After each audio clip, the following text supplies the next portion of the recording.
Quelles sont les missions de l'ONAC-VG? Alors, l'ONAC-VG a 3 missions principales. La première mission, c'est la reconnaissance et la réparation, c'est-à-dire tout ce qui est reconnaître ce que les combattants et leurs ayants droit ont fait pour la France. Par exemple, c'est l'Office national qui délivre la carte du combattant. La deuxième grande mission, c'est la solidarité. L'Office dispose d'un budget de 25 millions d'euros pour aider de manière très concrète ce qu'on appelle les ressortissants de l'Office, c'est-à-dire les anciens combattants, les veuves, les pupilles de la nation, les victimes d'actes du terrorisme aussi. Et puis la troisième mission de l'Office, c'est la mémoire des conflits contemporains. Alors, la mémoire, c'est ce dont on entend parler le plus, peut-être, pour l'Office national des anciens combattants.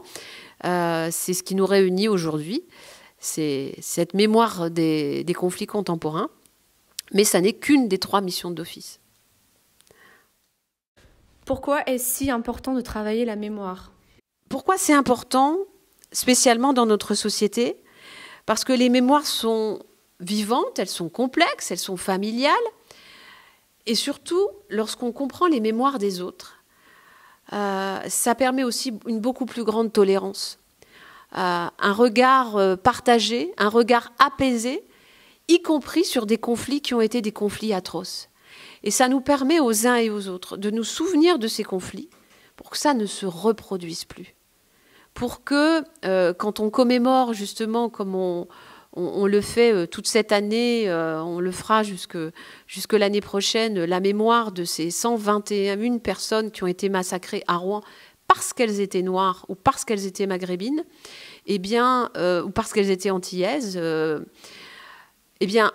Ces mémoires-là, quand on les regarde de manière apaisée, mais quand on les regarde en face, ça permet de mieux comprendre notre société, ça permet surtout de dire encore et toujours plus jamais ça, plus jamais ça.